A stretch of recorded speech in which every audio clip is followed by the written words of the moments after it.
In Russia, they try to go to the market in one fell swoop, and it's called shock therapy. And a bunch of smart, young American academic economists led by Jeffrey Sachs, who, by the way, has completely changed his tune now, and now is all interested in solving poverty in Africa. It's unbelievable. But at that time, he said, we're just, he's a bright young guy at MIT, and we're going to change Russia overnight. Well, it turns out changing, marketizing an economy doesn't happen overnight. It's something that takes time. It takes a legal structure. It takes people changing their ways of thought. It takes property rights.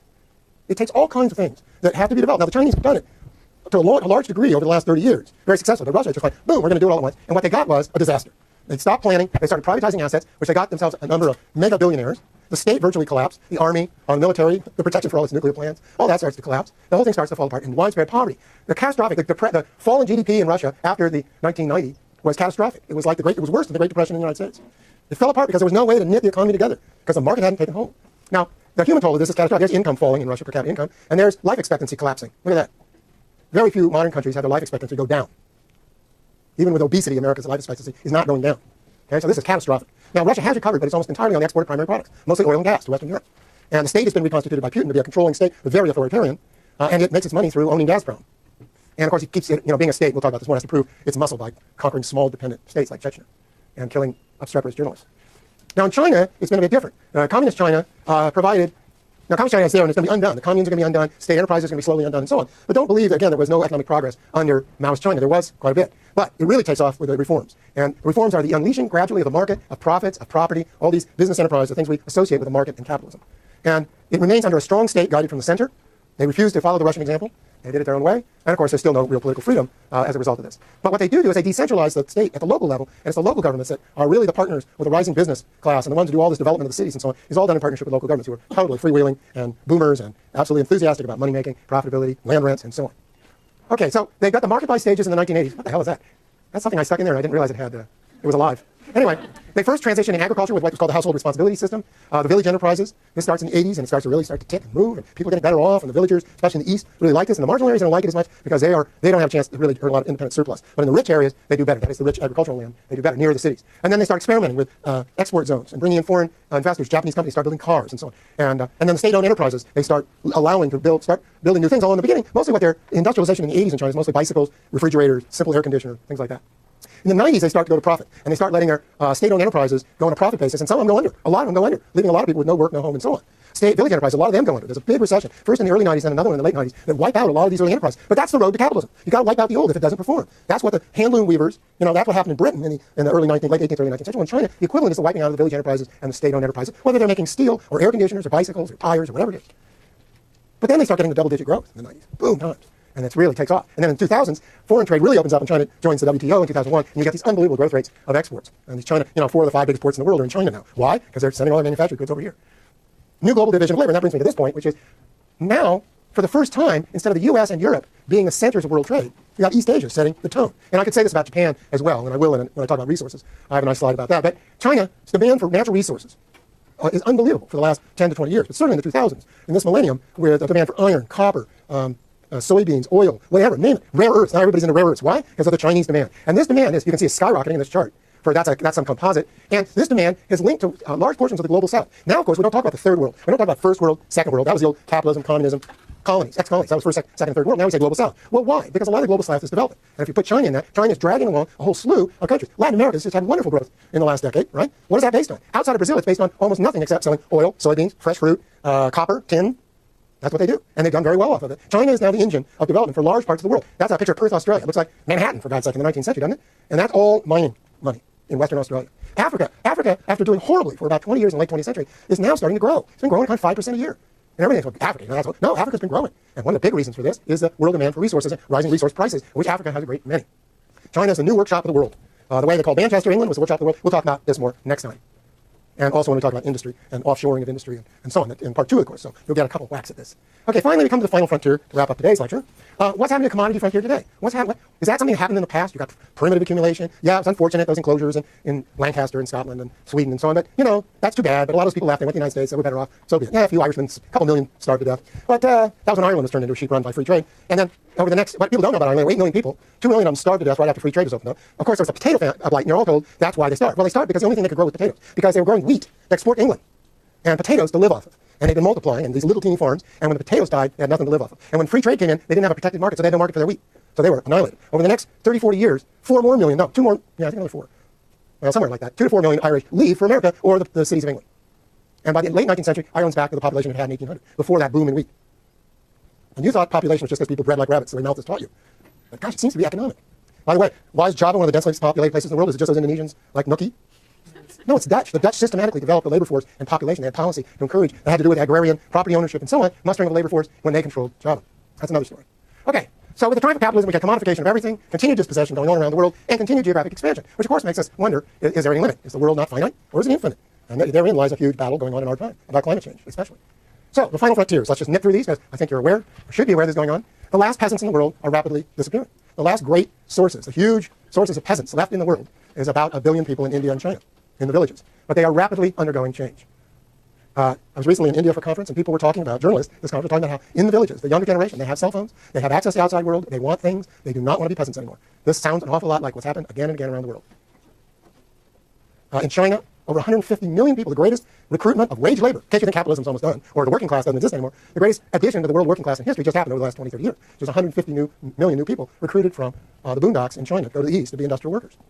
And that's if they have their hukou cards, they can show them that allows you to stay in the cities. They've tried to control this. If it was uncontrolled, God knows how many people would have moved. Even with controls, it's a heck of a lot of folks. Another aspect of the final frontier is, of course, scraping the bottoms of the world to find more and more goodies to make money off of. Again, we'll talk about resources later, but I want to make this point right off. We had this Law of the Sea Treaty passed back in the late 80s, I think. Anybody know the date? Around 1990. That started carving up the world. Nations could lay claim to parts of the ocean way beyond the 3-mile limit, which had been open seas before that. Why would they want to do that? Well, for 2 reasons. One was offshore drilling. That's the biggest one. The other was fishing. So, offshore drilling, as we know, is all over the world now. Occasionally causes a little problem. That's that downside of the market. Blows up, burns up. Nobody seems to be responsible because it's 3 different companies subcontracting. Here was off a website talking about how if the U.S. If it joined the Law of the Sea Treaty, the U.S. could claim an additional 291,000 square miles of seabed for oil, gas, and mineral exploration. And now this is the action. Go down and vacuum up the bottom of the sea, take little bath escapes down. There's a Japanese guy, scientist, who's very big in this right now, because there are nodules of various metals lying on the bottom of the ocean. Yeah. So the U.S. isn't a signatory? You know, that one kind of surprised me. It surprised me just as I read it there, because I quickly jammed that up there and didn't think about it. I thought we were. No, but we're not. Okay. Well, a lot of those international treaties were not, because we're sort of like the bus. But we'll come back to that another day. What about the Arctic? Now, you might think that the melting of the Arctic ice sheet was a bad thing, or the melting of the tundra is a bad thing, but to exploration companies for oil, gas, and minerals, this is great. The national government's looking for bucks. This is fantastic. The Russians are there, the Canadians, the U.S., the Danes, the Greenlanders. They're all claiming huge stretches of the Arctic. Let's get that ice out of there so we can get in and start digging. Talk about the last frontier. I mean, that kind of frenzy to get into the Arctic shows you what drives the world today. And, of course, fishing. One of my favorite bête noirs is that whether it's 12, 13, the great fisheries of the world, and of them, I think 9 are effectively fished out, 9 or 10. One of them, by the way, is right off the California coast, in our upwelling. Another one off Peru, another one in the Grand Banks of cod in the North Atlantic, and so on. And these giant industrial trawlers, without limits, go out there and just wreak havoc. They'll scrape the bottom of the coastal zone and just destroy everything. And, needless to say, the cod, the salmon, these great species that we've lived off of for millennium are disappearing. Little fishermen, even if they were commercialized, couldn't do this. But once you have these mega corporations, mega ships, industrial fishing, can process on board, make really good shows on the Discovery Channel. They're kind of exciting, but what it's doing is destroying the fisheries of the world. But hey, we can grow them in ponds. Who needs those salmon out there? Right? Well, that's where it is, folks. Most of your salmon now, when you go to a restaurant and have salmon, it comes from a fish farm. Inconveniently, of course, it may have some PCB contamination, they get that, and so on, which the wild ones don't. Although those wild tuna are not so great because they concentrate mercury from our mine waste that are still heading out the rivers, heading out the coast of California, toxifying our tuna. But hey, it was worth it getting all that gold out, right? Because you and I have really nice T-shirts now. Or a nice classroom building to be more serious. Which is right. Should we just think short term? Let's mine the world, or should we think about the future? People have been arguing about that for a long time. Now, I'll tell you which way the argument's going right now in America. Damn the future, full speed ahead. The Last Supper. We sometimes, because I emphasize the geographic expansion, I don't want to forget the kind of internal frontier of commodification, that our lives have become more and more commodified. In the past, household production was how people lived. On the farm, and the crofters, whatever, they wove their own cloth, they made their own shoes, or maybe in the village you had a blacksmith who would make the horseshoes, but it was all very local, and was kind of household-based, artisanally based, and so on. Well, women were still make dinner, right? Well, some of them do, but most of them gone out to work, and when they come home, they're either overworked, and the data shows very clearly because of that, more canned food, more TV dinners, and more fast food. And that, of course, keeps us really lean and healthy and looking glowing. Oh, no, it didn't work that way. Right. Fast food is really convenient, but not necessarily so healthy. But it really makes a lot of money. So McDonald's is one of the great, success stories of our time. Replacement of mom by fast food. And I say mom because it is always mom, right? Or, like what do we do with our technologies today? I'll talk about this again when I talk about technology. It just kind of puzzles me. We have the most advanced electronic technology. We do the internet. It's fantastic. What do we do on the internet? We watch porno, and we talk to each other. We chat. Now, in the old days, what'd you do? Well, you had Nookie behind the barn, and you went and talked over the fence. Now, human beings like Nookie, and they like talking. And so we take this incredible technology so we can chat. Now, some of it's kind of amazing because you can chat around the world and so on. You can see porno that you never imagined behind the barn. On the other hand, isn't it kind of funny what we do with all this stuff? What is human life about in the end? Friends, worthwhile work, Good food, nookie, play. That's what it's all about in the end. Unless you're one of those weird people who wants to be president or something. We also have a lot of privatization going on of the state all around the world with IMF, structural adjustment, or here in California, selling off every post office. In Greece, it's much bigger than that, as I said, and so on. Ending social subsidies. When I say, we're talking about the food, what was my phrase? I can't remember my own phrase now. Sorry about that. But anyway, ending social subsidies around the world. And whenever the IMF does this, you get bread riots, and now we have debt riots. But it's all a piece about the marketization, the selling off of the social assets, of the social foundations of life outside the market, right? Say you get water from a public supply, like we do. You get some of the greatest public water in the world, the freshest, cleanest, most perfect water. It comes from East Bay Mud. It's a public agency. You don't know anything about it. You don't care. Turn on the tap. Why should you care? Because somebody else does it. They do it really well. Why should you care? You're paying almost nothing. So what do? You go out and buy bottles of water.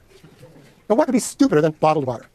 Occasionally, I can understand. There are occasions I can see it. But it's unbelievable. You all suck it away in a bottle. Or even if you use water out of the fountain, you got to have your bottle with a little can. Or you buy soda pop. Instead of drinking water, you buy stupid soda pop so you can get fat. And your teeth can rot. And I know because I did that when I was a kid. I rotted a lot of my teeth drinking that stuff. Except the bottles were really small when I was a kid, so we didn't get fat. Coke bottles, those little mini things, they now import from Mexico or whatever. Those? The glass ones, yeah. And then the final thought here is, today you're all going to be intellectual workers, mental workers. You're going to go out and work on software and the internet and management and so on. But what's interesting is even that realm, which of course is where technology is going, is so important. There's also this battle over privatization, over commoditization. Is the internet going to be free? And one of the reasons the internet is free is because a bunch of geeks who believed it should be free have fought for it to stay free, versus the AT&Ts and Verizons and so on. Don't think it just happened because naturally the technology made it that way. It's an ongoing fight.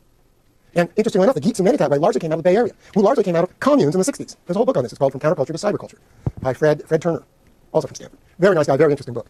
And the whole geeker culture about open source goes back to these guys and goes back to a political commitment. The internet shall be free. Now, these guys are technological utopians. A lot of them are wild-eyed and crazy, like the guy in the last picture. But, it's an important idea, and you're going to be paying more and more and more if the providers have their way. Copyright. Think of what the music industry, think of the class struggle between you and the music and movie industries, which you have been winning, much to your benefit, right? But I remember in the 90s when this really started up, and they closed down. What was the first great downloading site? Napster, right? They closed down Napster. They whacked it. And that's been back and forth. And they've been trying to get, China, okay, we'll trade with you, China, we'll have a huge deficit, but please don't copy our movies. Things like that. So how long is that going to go on? And then life itself is being patented, copyrighted.